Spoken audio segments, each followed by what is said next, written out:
I'm going to introduce you as a movement artist. Honored, thank you. Someone who has been involved in posture movement, breathing, mental control for a very long time, 50 plus years. You're a registered and active physiotherapist. You have worked as a research-based scientist, and you've lectured at the university level in various different science, modalities. Quite impressive, which is fantastic. But we talked briefly the other day, and I thought we would kick this off because I love your philosophical outlook on life. So I wanted to kick this off by saying the tradition that traditionally I study within yoga is a Kashmir Shaivite tantric tradition, which says consciousness is everything. And at the core of this consciousness, there's a benevolence, there's a love. And that's where I wanted to start off, because I'd love for you to share with us your philosophy of life, which I've heard you say it several times. It's quite straightforward. There are three things, and I'd love you to share that with us to kick this off. Oh, bless you. Okay, well, I believe that individual self is the sum of many consciousnesses all brought together. As a molecular biologist, which was my previous trade before being a physiotherapist, I used to put human cells in dishes, petri dishes, and grow them. And as soon as you start growing an individual cell by itself, you start to realize it has a mind of its own. And so every cell of our body has a mind of its own, a consciousness of its own. So perfect health, in my opinion, is when every cell of our body treats each other really well, the way that a mother might treat a young baby, sharing good energy and loving information. And then when we're all in our body treating ourselves as one, that's when we feel healthy. And we experience it as being one consciousness, but actually we're the sum of a group consciousness. And I believe that the true art of yoga in the world would be to let everyone recognize that everyone else and every other object, every other animal, creature, plant, the birds and the trees are all connected as one. Mm-hmm. And the ultimate realization of yoga is that we are all connected as one, in the same way that a mother connects to the young baby who just came out of her, who she knew was part of her, growing inside her. And so if we start treating ourselves the way a mother treats a young child, and keep that as part of our main part of our practice, then we start to get a very good model for how to treat the world in life. Treat ourselves with good energy and loving information. And I do that by making blood flow, which is the good energy, and by making a dominance of the parasympathetic nervous system, which is that rest, regenerate, rejuvenate, part of the body. And if we get that happening in our own body, the message we send to ourselves is share good energy and loving information, recognize we're connected. And then I start doing that in the world. And I'm hoping that the people I teach will do that as well. And the three things you were saying was, if I want to realize why I'm here, it's to recognize we're all connected. And therefore, the best thing to do in my life to make it work, and I think it works for the people I work with, is to do three things. One is enjoy your life. I think that's why we're here. Two, look after your body. It's the only one we've got. And three, help other people enjoy their lives. And then you actually have this connection. And so that's very simple philosophy, I think. But well, some people say it's too simplistic. I think it's very succinct and to the point, because I've always felt with this description of consciousness that there is an inherent responsibility, because we are all actually connected, right? So you started very early with an introduction in your life to a Buddhist monk. And did that sort of start the ball rolling?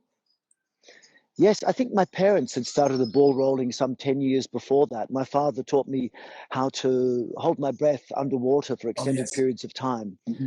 And he really, got me to understand about stillness in the mind and about discipline and tapas and, learning how to recognize the difference between being passionate about doing something out of love as opposed to suffering just to do something because you're told to do something.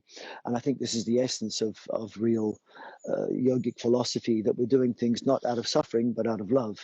I think often this word tapas is misunderstood as some sort of suffering, and then you just have to do it. And santosha is misunderstood as contentment, just, be content with what you've got.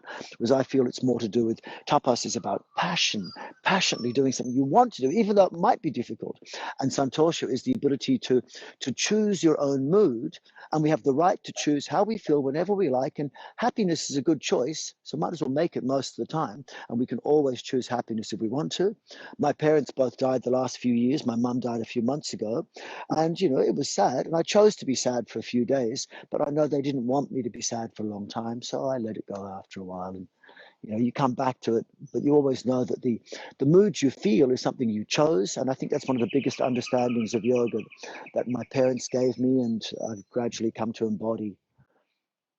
Well, it's interesting because I've always felt tapas is like a burning desire, right? And passion. Yes, a burning desire. Yeah. Burning desire. Yeah. Do you still describe yourself as a yoga teacher? It depends who I'm talking to. Okay. If someone is into the idea of yoga. Yeah. Yes. Can you kind of talk about that distinction? Yes. Unfortunately, yoga is not what yoga as it's practiced in the modern world today is not what I saw as yoga when I first started learning it. So to me, what you're doing is yoga. You have an understanding of the philosophy, whereas most people, what I see in the world today, are practicing over tensing, over stretching, over breathing, overthinking, and often followed by overeating. And these things go against yoga. They block yoga. And like I said, for me, yoga is about the recognition that we're all connected, but those things all cause blockage inside the body. So what I'm seeing in the world is not yoga, and the way most people are practicing yoga doesn't work. If you survey 200 people, say, would you like to come to a modern yoga class? 100 people say no straight away, just from the mention of the word, because it's put so many people off already. And of the 100 people that actually come to your first modern yoga class, any style pretty much, then 50 usually never come back after the first class. And of the 50 that remain, usually only 5 left at the end of the first year, which mean really of the people who try modern yoga, only 1 in 20 really takes it on and embodies it. So it's not a very effective system. Well, yoga, I think, should be really tailor-made for individuals, and it should recognize that we're living in a modern world, which is a totally unnatural world, where people are sitting 5 to 15 hours a day hunched on chairs, often walking around with iPhones, often carrying things on one arm or doing things with one arm or one leg. And it leads to a profound anterior-posterior asymmetry, and also a lateral asymmetry as well, that causes many dysfunctions that if you just superimpose modern yoga poses or traditional yoga poses on the modern body, you get lots of anatomical problems, lots of physiological problems, energy flow, etc., just digestive dysfunction, and mental problems as well for many people. So if someone is into the idea of yoga as a philosophy and they're prepared to recognize good ways of doing it, I'll call myself a yoga teacher. But for many people, I'd rather say, look, I'm an exercise-based physiotherapist, I'm a movement specialist, as you said, and then I think I can get some of the people who are not into the idea of what they've seen in yoga and give them a better response. It depends who I'm talking to. Do you think that we have in the West have lost this essence of yoga because of the commercialization of it and perhaps even the misinterpretation of it? Because generally speaking, this was a practice that was taught in very small groups or one-on-one, in fact, originally, right? So do you think that this has just been a kind of a commercial landmine that has gone in some respects out of control? Yeah, well, it's a trillion-dollar industry now. It's $1 billion, at least $1 billion. So there's money to be made in it, and people will commercialize anything where there's money to be made in it. I noticed the world of yoga changed a lot when Madonna and Sting started doing it. Then suddenly it became popular, whereas before that it wasn't. Then I love Madonna and Sting. They're wonderful people. I don't object to them. It's the way that the popular press took on board that they were doing it. Now it's okay. And then it changed. Then also the commercialization of yoga teaching and teacher training made it much worse as well, whereas teachers once were trained over decades before you were considered anything like a level to be even approaching master level. Now you can be trained for 150 US dollars and go online and do nothing for 2 weeks, and you get a certificate and you're a yoga teacher, which is absolutely ridiculous. It's like saying you can become a doctor by doing 150 hours, or a psychologist or a physiotherapist, which really yoga teachers are meant to embody all three, plus be master teachers. How can you learn that in a 200-hour course? It's ridiculous. But on top of that, I think that the philosophy of the modern Western ideology is something that's lacking. So we have the ideas that permeate through our society of no pain, no gain. Well, that goes right against yoga. And then also the idea of survival of the fittest, which is this remnant of the Darwinian stuff, which most molecular biologists who understand genetics realize there's a lot wrong with the idea of survival of the fittest, and nature works more by cooperation, less by fighting each other. And so the idea of survival of the fittest, I think, came with the colonial invasions of various countries to try and justify dominating places like the Aboriginal cultures of Australia, America, Canada, South Australia, South Africa, and South America, and also India as well. Places like that. And so they colonized these places with the idea that survival of the fittest, we are the strongest country, and justifies it. Plus, along with those ideas, there's this Protestant work ethic of, if you're good, you're going to go to heaven, and if you're bad, you're going to go to hell, and you have to be good by working hard and suffering, basically. And then on top of that, we're learned from a very early age at kindergarten that you've got to fight with your fellow kindergarten student. You've got to compete, struggle. These things just completely ruin the idea of yoga philosophy. So instead of people coming to a yoga practice in a class, which could have a good teacher, and they could be doing the right type of approach, but then the Western mind who comes to that class has all those things in their head, and they just don't take on board the idea of ahimsa and love, and it's also to do with translations as well. One of the biggest things I saw was that there's a mistranslation in the ideas of ahimsa, asteya, aparigraha, which are literally translated as non-violence, non-stealing, non-attachment. But really, the prefix "a" doesn't mean non, it means opposite of. So the better translations, which you don't see in the texts often, modern texts, should be ahimsa is opposite of violence, gentle. Asteya is opposite of stealing, giving, and aparigraha is opposite of being attached. It's about freedom. So for me, my practice has to be about giving a gentle, balanced, nourishing communication of loving and freedom in the body. You've got to feel these things, and as opposed to more like a 10 commandment style of don't do this, don't steal, don't lie, don't have sex, don't be attached to things. That's not freedom. That's just locking someone up in a prison and offering them either punishment or reward for doing something we know. I often say to my students, do you not kill people because you don't want to go to hell or you want to go to heaven? No, people don't kill other people because they know it's just the right thing to do. This 10 commandment way is just more like how you treat kids. But mature people do the right things for the right reason, not for fear of punishment or want of reward, And I think the way the translations of the sutras have been made have been misunderstood, and that really puts people off in many ways, and they just don't follow it. Well, I think there's a lot to be said for that, because the issue of these texts are originally in Sanskrit and the commentaries in Sanskrit. So to find someone who's fluent in Sanskrit and fluent in English, you're talking about 10, 20 people in the world who are very proficient at this, right? And that's number one. And two, what you've had now is translations on translations on translations, which at some point don't make any sense. And we've taken something and made it a goal-oriented practice where we've lost the process. Right? Yes. It's just about process. Yes. I think the other thing about it is that to really understand yoga texts, for example, you have to be in the in crowd of the yoga people, and every group in the world which specializes in anything will often have different meanings for words which are not familiar. Like, say, for example, if a space alien came to Earth and landed in Hollywood, they might think that a star is not the thing we see in the sky, but some sort of human being going on a celluloid screen, or an agent might be someone who looks after that star, whereas both those meanings in common everyday life are different. So some of the words we find in yoga have different meanings to what a Sanskrit scholar might realize if they actually were also yoga masters. But there are very few yoga masters who are also Sanskrit scholars who could actually translate, especially ones who also speak English, as you say, you know. That's a lot to ask. So I think many misinterpretations came from the text because people were translating things inappropriately, not understanding yoga and Sanskrit and English at the same time. Right. By the way, the aliens are living in Los Angeles, just so you know.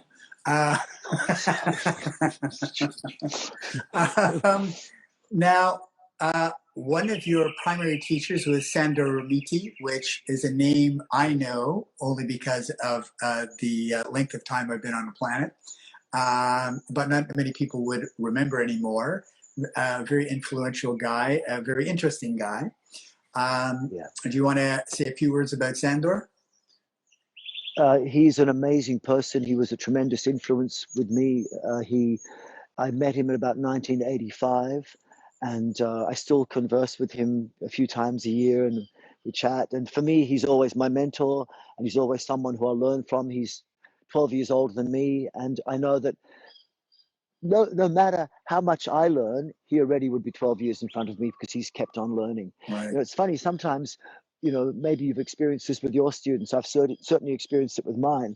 There's this cockiness that comes with some people that go, you know, I learned off you 10 years ago, and now I'm 10 years smarter. And you go, well, look, I've been learning too. I've learned 10 years more as well. But with Sandor, I know with him for sure, no matter how much I learn, he's always going to be 12 years in front, and I'm very unlikely to ever catch up with him. You know, so he's been an inspiration all my life, and I'll always look towards what he says and what he does.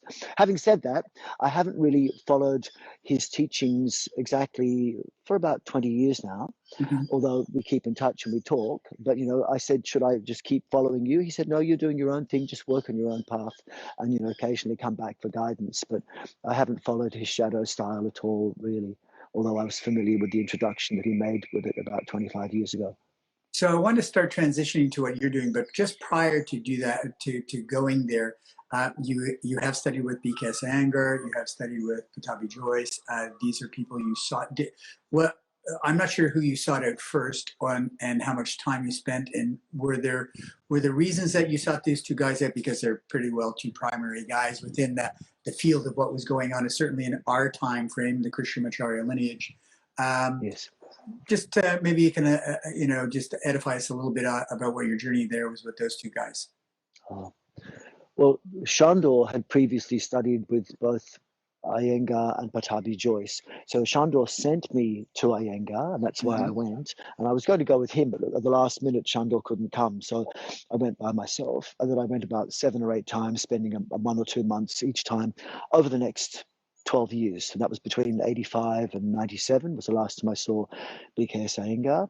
And then he had also learnt Ashtanga Yoga. And so I worked with a guy called Robert Lucas in Australia, who was an amazing practitioner, who was a friend of Sandor's at the time. And he showed me primary series and second series.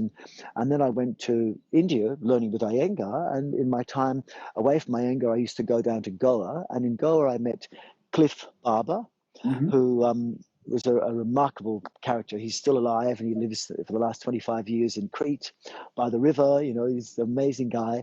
And also Danny Paradise at the time was there as well.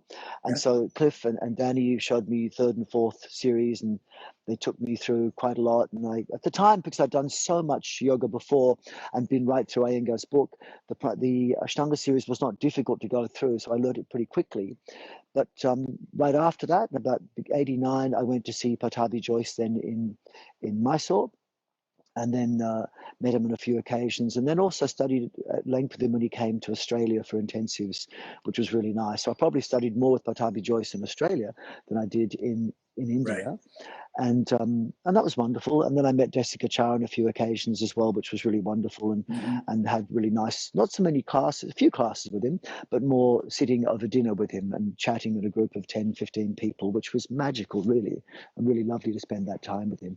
I would have loved to have met Krishnamacharya, but didn't. Yes, but, well, yeah. Well, Danny's a Toronto guy. I don't know if you knew Danny Paradise was originally from Toronto. I didn't know he's from Toronto. It's funny, I never asked where he's from. He's from Hawaii, as far as I know. You know, no, originally from Toronto. And did you ever come across Derek and Rada? I did, yes, yes, yeah. Derek was a big inspiration. Yeah, he was actually in the Shala when I first went to Patabi Joyce, and there was Derek, this massive, 6 or 7 foot frame, Yeah. and taking the Shala in those days could only hold 12 people in this tiny room with Guruji, walking around the room, and Sharat was like this 8-year-old, 9-year-old, or 10-year-old boy, occasionally coming in and out of the room. But Derek would take up the space of 3 mats, and his feet, as they're coming into Ekapada Kundinyasana, would be coming in people's ears, and you'd have to sort of move around. And he was a great inspiration. And very sadly, about a year later, I think he passed away. Then, when I saw him, he got sick, and within 6 months he was gone. Which was Yeah, a I shame. was fortunate enough that I spent I was with him for several weeks the last summer of his life in Crete at the practice place. Did you? Yeah, he was a remarkable man. Funnily enough, I didn't know Radha that well. I only met her on a couple of occasions, but then I kept in touch with Christina, his Yes. second partner, Mm-hmm. and I love Christina. And it's funny, I only met her physically once or maybe twice in India 30 years ago, but just around the time just before he passed away. And then since then, Christina and I communicate online all the time. And one day I'll meet her again in person, but we were always talking online and commenting on each other's stuff. And she's very special. And It's very I've got interesting a how post about Derek. it's very interesting how that 6 degrees of separation type thing. It's Yeah, especially in that older yoga world.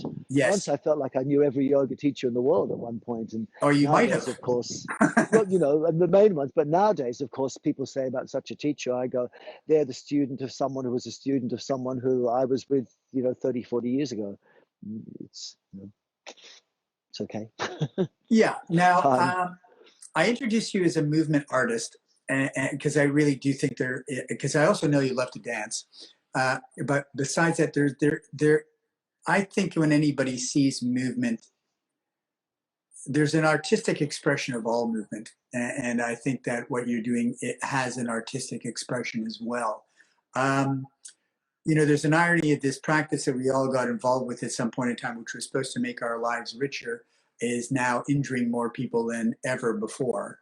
And I wonder if that had an impact on you with respect to moving away from more traditional, because let's face it, the practice of yoga can be quite static at times, holding poses and so forth and so on. So yes.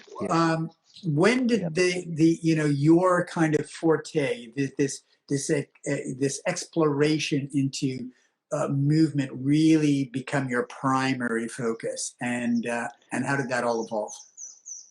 Well, it came actually very, very early in the piece because I was enjoying breath retention from a very early age, and that's what my father first taught me. But it was breath retention with movement. I was swimming underwater.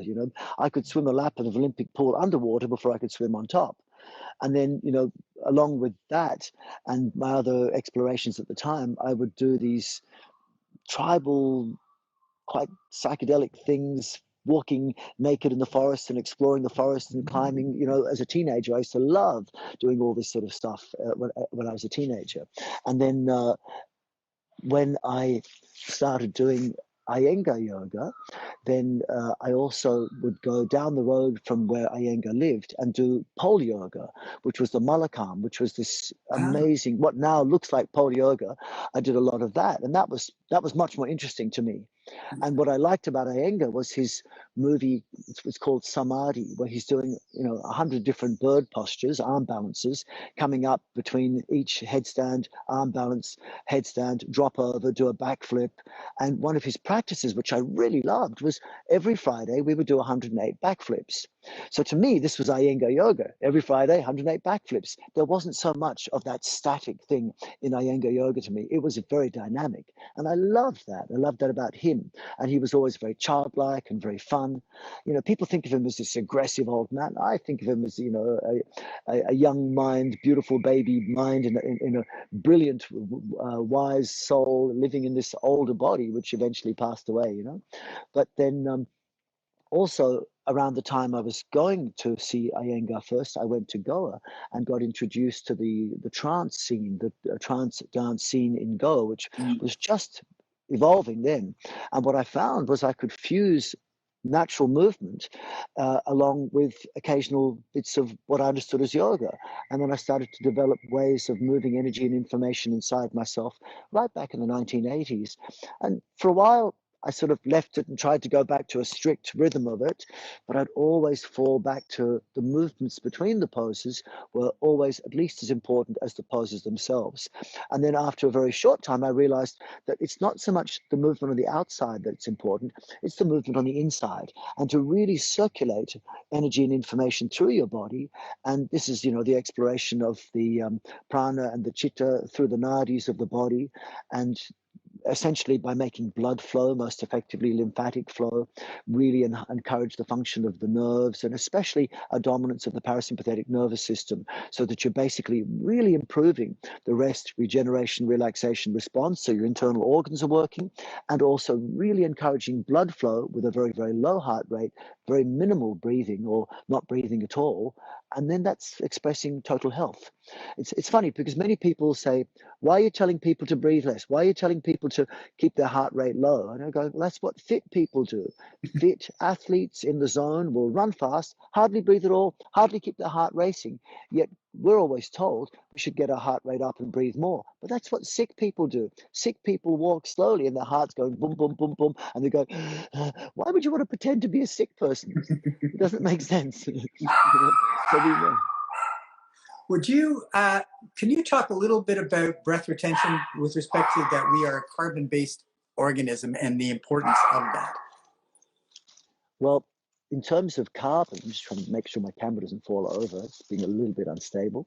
In terms of carbon, one of the things that people forget is that carbon dioxide is an essential part of our metabolism. And so we need to actually be able to harness carbon dioxide inside our body. And that carbon dioxide is going to function in 5 main ways. As we build up carbon dioxide inside our body, it's the signal to dilate the blood vessels to the brain and the heart. So as you build up carbon dioxide, which is what's happening when you breathe less, and the exact opposite will happen if you breathe more. You'll have less carbon dioxide. As you build up carbon dioxide, you're going to improve blood flow to the brain and to the heart by dilating those vessels. You're also going to dilate the bronchial tubes, which will allow a greater access from the oxygen in the lungs to enter into your blood. Plus, carbon dioxide in its dissolved form becomes carbonic acid, which has a very profound effect on your nervous system to calm down your nervous system, to reduce frantic emotional states, reduce pain, etc. So, carbon dioxide has a very, very good effect to keep you in a more meditative state then, and then in a pain-free, calm, meditative state. And then carbon dioxide is also critically important to allow the oxygen to be transferred from the oxyhemoglobin, that red pigment in the red blood cells, and allow that oxygen to be transferred from the red blood cells into the body cells. And without that ability, then the cells in our body can only metabolize fuels like glucose very ineffectively. One glucose would be burnt or metabolized anaerobically without oxygen because of the lack of carbon dioxide, and produce 2 ATP, which are the energy units of the cells, of course. And then, but if you put oxygen into the cells, which is what you require the presence of carbon dioxide for, then the output of energy is 19 times greater. You get 38 times the energy, or 38 ATP molecules rather than only 2, if carbon dioxide is actually built up at sufficient levels. But the more you breathe, the less oxygen to your brain, the less oxygen transfers from lungs to blood, the more stimulated your nervous system is, the more emotional and painful you get, and the less energy you have. So this is really, really important to understand this. And, we are carbon-based life forms, and carbon dioxide is not our enemy, as Al Gore would have liked to have made us sound. Our carbon dioxide feeds the trees, and it really feeds us. And in some texts, some yoga texts, carbon dioxide is actually referred to as the prana. It's not the oxygen. So maybe you can comment a little bit about, I'm trying to find out an interesting way to phrase this. Perhaps I'm going to phrase it like this: the misuse of Ujjayi breath in the practice, and using the breath in the practice, and your thoughts on that, and 2 is using Ujjayi as a pranayama technique. by itself. Yes, yeah. I think many people have misunderstood Ujjayi Pranayama. It's meant to be something which you can hear, but no one else has to hear. Right. And it's making other people make this sound is really a problem, and it causes massive amounts of hyperventilation and stress. So it's a very advanced technique, and I think if you really, the worst culprits are not even the Ashtanga yogis, because Ashtanga yoga is fairly pure still, and a lot of discipline has to be taken to do it rigorously and properly. So it's more the people who decided they want a bit of alignment, a bit of focus, a bit of flow, and they created the vinyasa flow system, which sort of tends to use this Ujjayi very loud sound. And what Patanjali Joyce had always said was you only have to do 4 things to get his system right. 1 was follow his sequence. 2 was observe drishti. 3 is understand Uddiyana Bandha now and Mula Bandha. And 4, then do Ujjayi Pranayama. The problem is people did not follow his sequence. They changed it significantly, and including how they do salute to the sun. They misunderstood how that works, and the importance of postures such as Lolasana, which is this, a floating jump through, lift, half handstand essentially, which Brahmin children would do twice for every up dog, down dog they balance on their arms. And to do that, I lost my sound here, so I'm just doing a voiceover and explaining what I'm saying. Basically, the Uddiyana Bandha and Mula Bandha that Ashtanga Vinyasa requires are not the ones most people are doing. Instead of having an expanded chest and a contracted, drawn-in abdomen, you need the opposite, a contracted chest for Uddiyana Bandha and an expanded abdomen. I'll explain a bit more further, because every bandha has 2 opposing forms, but the bandhas required for Ashtanga are the ones you learn in the half sit-up or the half handstand between each of the jump-throughs. And it's this version of the bandhas that gives you the strength to do handstand, push-ups, etc., and also the relief of lower back pain and the flexibility you require. If I take off my shirt, it's not too weird, I hope.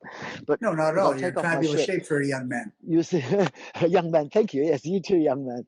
So when people see, I'm on low power, so it keeps going to no sound, no picture. So what Uddiyana Bandha is, when you see it in Iyengar's book and many old books, is this expansion of the chest as if inhaling but not, which looks something like this. I blow out my air, hold the breath out, relax my abdomen, and then expand my chest like inhaling but not. Right.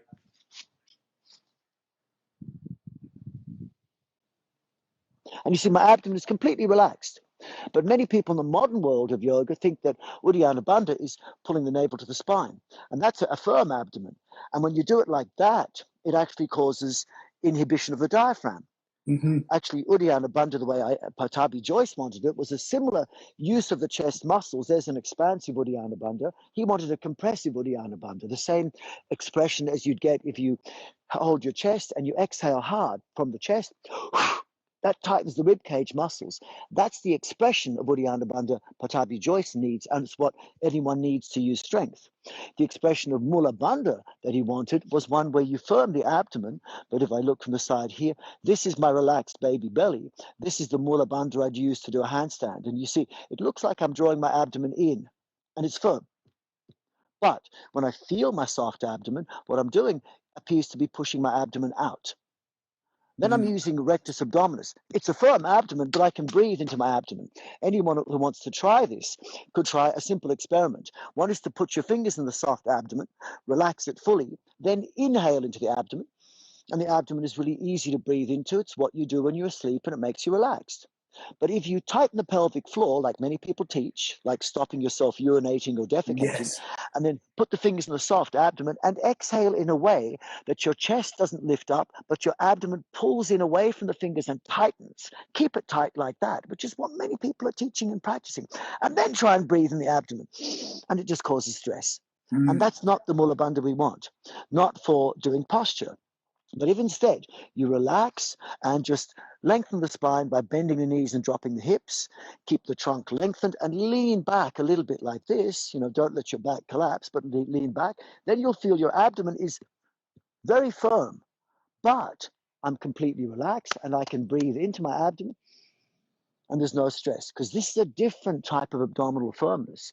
It creates an activation which gives stability to the trunk, and it's what you would automatically do if you're doing a salute to the sun. I'm not sure I can demonstrate it here easily, but when people do salute to the sun, it's ekam, arms up, dve, hand to the floor, and then many people do trini, is arch the back. But trini should be hands on the floor, round the back out, and you actually lift into the air, and you would do like a bakasana into the air, but lolasana.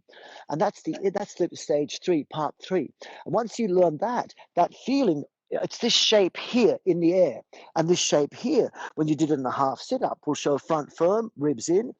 But actually, when I see it from the front, it's here I'm firm at the front, but totally soft on the sides, which is an expression of Nauli. And Nauli Kriya is something which should have been learnt before anyone did any asana. So in the world of Hatha Yoga, you have 7 stages as opposed to Ashtanga 8 stage. And the 7 stages are Kriya, then Asana, then Mudra, then Pranayama, then Pratyahara Dharana Samadhi. In other words, you have to learn Kriya before you understand Asana. And part of those Kriyas include things like Uddiyana Bandha, Nauli, and Lauliki. But every bandha has got 2 opposing forms, a compressive form and expansive form. And people don't understand this. So then they go to the wrong form. And then what happens is, instead of doing Ujjayi, which is meant to be a calming breath, it becomes an over-tense breath with a lot of weakness. Plus, when you see what happens in the Ashtanga sequences, it says, first of all the practices you do should be stira sukham asanam, firm but calm. So if I lean back with this bandha, I have firmness, but I'm calm. But if you exhale and tighten your abdomen in, you're firm, but you're tense. That's not hatha yoga. That's ha yoga. And if you go to a yin yoga class, for example, and all you're doing is lying down completely flaccid and soft, that's not hatha yoga either. That's tata yoga. It's just too excessively passive. There's nothing difficult about doing something which is stressful and being stressed. And there's nothing difficult about doing something which is really relaxing and being relaxed. The art of yoga on a physical level is learn how to do something which is really stressful or looks stressful, but you're feeling relaxed. There's the ha and the ta, or something which looks really boring, like sitting in meditation, but actually you could sit naked in the snow and still be warm and engaged. That's real meditation. Meditation and yoga have both been misunderstood. People think they're different. Actually, they should be the same thing. You should be able to be stationary in the snow and still warm. You should be able to be doing something really exhilarating, fast, and looking like incredible gymnastics, but be totally relaxed, peaceful, with low heart rate, low breathing, etc. You see, once you've understood that, which already people will be going, oh my God, that's confusing and that's hard. Then it says, keep doing that sthira sukham asanam until you make it effortless. And then it says all dualities will cease. And now you are ready for pranayama. That's how the Ashtanga Yoga texts say.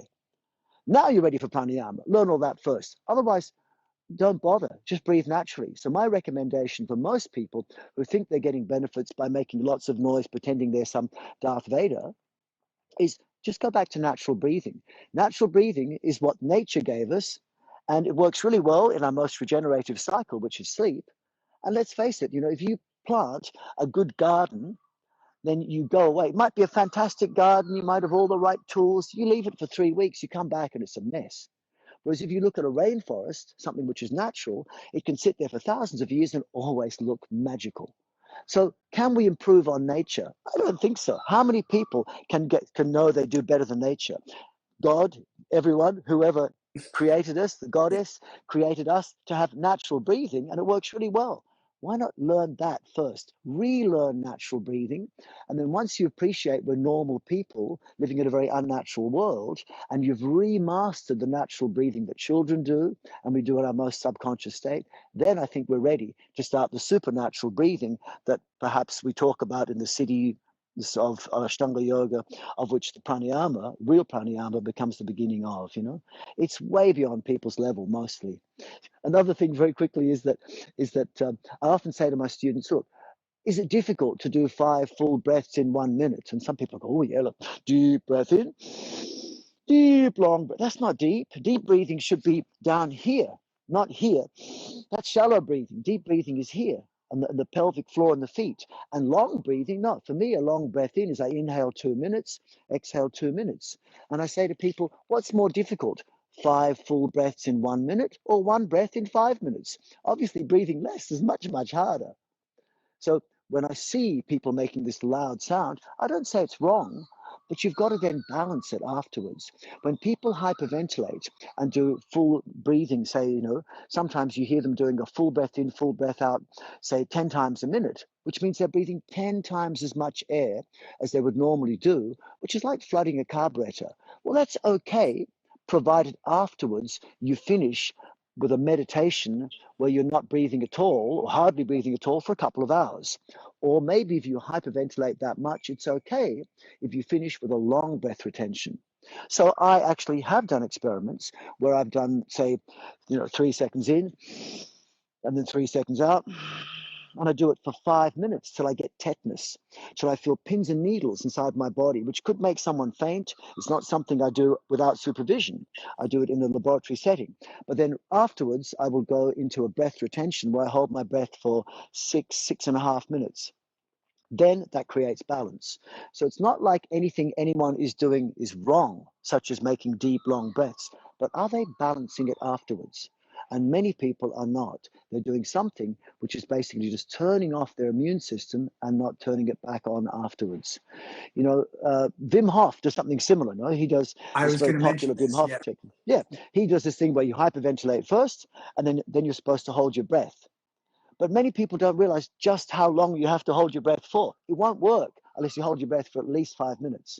Right. And I've tried the technique many times because it was part of my yoga practice before I even knew Wim Hof, and I don't know him well. He rang me up and we had a nice chat one time.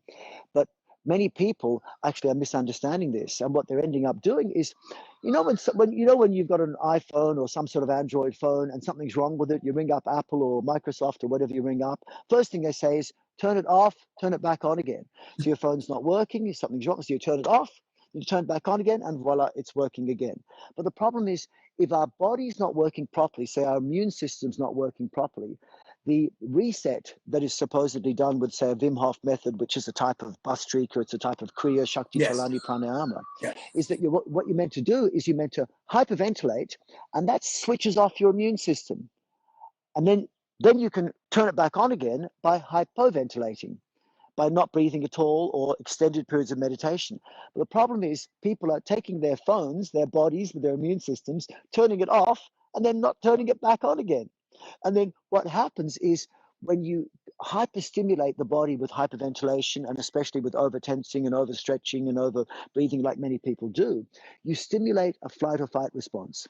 And this flight or fight response has things like cortisol and adrenaline coming out of your body, which are a bit like coffee and cocaine. Mm-hmm. At the same time, you are hyperventilating, you're reducing blood flow to the brain, you get like this marijuana effect, like this, which makes people a bit spaced out. At the same time, with this combination, you are secreting endorphins, the body's endogenous morphine, a bit like heroin. And many people will finish these vinyasa classes where they've been pretending they're Darth Vader on acid. And at the end, they go, oh, I feel amazing. I'm on a pranic high. No, you're just stoned on the body's own marijuana, cocaine, caffeine, heroin at the same time. This is not yoga. This is just drugs. Free drugs, admittedly, but it's much better to finish a practice where you feel clear, calm, focused, energized. And yoga should be a work in, not a workout. A workout is what people do in the gym. They're stressed, they get exhausted, they go home, they relax, they eat lots of food, and they go to sleep a lot. Yoga should be a work in, where at the end of it, you have more energy than at the beginning, you have less need for sleep, less need for food. If you're hungry after a practice, what was the point of the practice? I don't eat all day. Now, it's such a brilliant explanation, really is. And in fact, it just makes so much sense. You now, I mean, I haven't studied with you, so I can't say this emphatically other than having worked with you virtually. There are, I'm going to say 8. Are there 8 key movements that you begin people with respect to the breath? Yeah. And I'm going to say this in layman's language, but there's a shortening, there's a lengthening. There's a lengthening on one side. There's another lengthening on the other side. There's a twisting from the core to one side. There's a twisting from the core to the other side. Do you want to go? Can you go through that, like I'd love to. In a simple way, For Can you us, still hear me? If I go further away, can you still hear me? I can hear you now. Yeah. Okay, so like this. So what I teach is the idea that if you want to move good energy and loving information through the body, you've got to stop. You have to have that as your aim. Then you have to stop blocking good energy and information loving in through your body. You stop blocking it. So you do tense less, stretch less, breathe less, think less, and eat less. But then you have to make the energy and information move. So for that, I have 4 steps. One is to move actively in the beginning, meaning you move in a way where you're controlling with your muscles a movement, not letting gravity drop you or momentum throw you or one limb pull you. It's your own internal forces, and that will control your nervous system. And it also affects blood flow. Second thing is you move from your core, don't lock your core, and your core is between the navel and the pubic bone inside. It's the seat of your enteric nervous system. It's what we call the khandha in yoga. It's what the dantian is in Chinese systems, and the hara or the tanden in other systems like Japan. And so the core in its small form, you see here my pubic bone and my navel, I can move my navel and pubic bone separately. Whereas most people, when they twist, will just turn their chest and they won't move their core at all. Moving the core is essential for good health, but the core is so small, to reach it, I make the trunk the core for a beginner, and I make the trunk move. And the trunk can move in 5 main ways. I call them dimensions. So hence I call my system, when I'm not calling it yoga, I call it 5-dimensional flow. So the dimensions are the short trunk and the long trunk, which is easier to do if you take your arms up. So you see how when I'm short, I can pinch the skin, but when I'm long, I can't pinch it. Then I have a forward bended trunk, which shortens the front. And that's what you do in lolasana or a half handstand or a half sit up. And then I have a lengthened front, which gives me a back bend. So this is forward bend and back bend. They're the simplest 2, safest 2 to do. Then I have lengthen one side and lengthen the other side, which is side bending. Then I have twisting to right and twisting to left, but really from the core.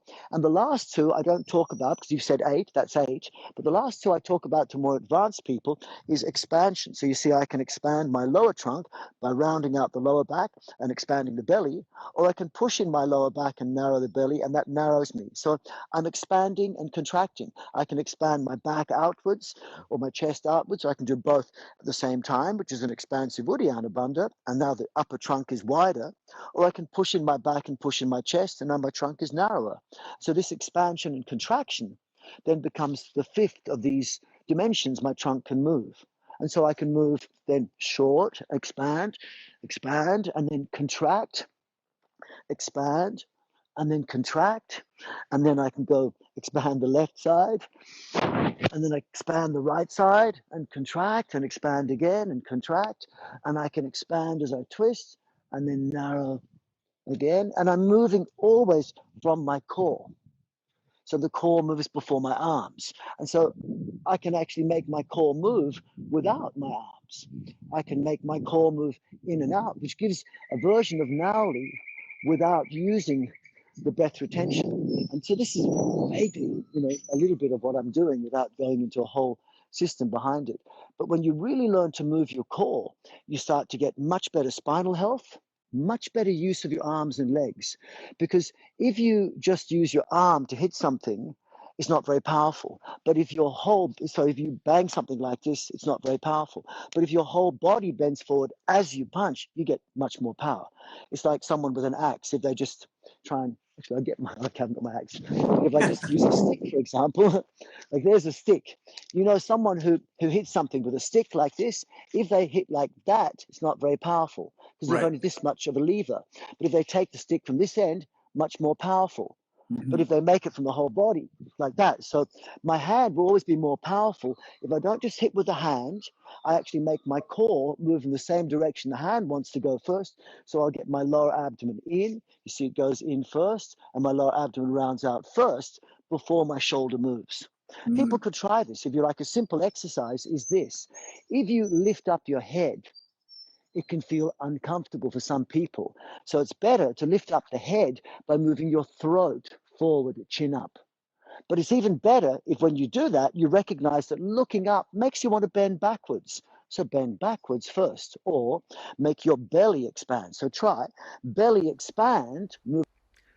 So at this point, I've lost my sound. So what I'm going to do is just overdub. What I'm saying basically is that if you expand your belly first, then your chest, it's much easier to lift the head up. But if you pull your abdomen in and then try and lift the head up, it's very uncomfortable. It's important to learn to move from the core. Expand the belly first, then move throat forward, chin up. Similarly for the knee. If you lift your knee to the chest, it makes your body bend forward. So if people want to try it, try push the body into a forward bend first. Hang on a second. Make the body bend forward first. Then you lift your knee up, much easier. Right. But if you bend backwards first and then try and lift your knee up, it feels abnormal. So you have to make your core, your spine, your trunk bend forward before the knee lifts. Similarly, if you try the other leg, if you touch your pubic bone and touch your knee, lift your knee up to your chest, it will make your pubic bone lift up a little bit. So your pubic bone lifts when your knee lifts. But what you want is to make the pubic bone lift first. So try it. Lift your pubic bone, then lift the knee up. Easier. Compare. Push the pubic bone down, lift the knee up. It goes against nature. So make your core, your pubic bone lift first, the bottom of the core, before the knee lift. And so this basic principle will give you much better function in your hips and your shoulders, much less risk of joint damage, and much better function in your lower back. But better still, you get much better internal organ function. So your internal organs start doing, I mean, everyone knows the value of Nauli Kriya, which is something like this.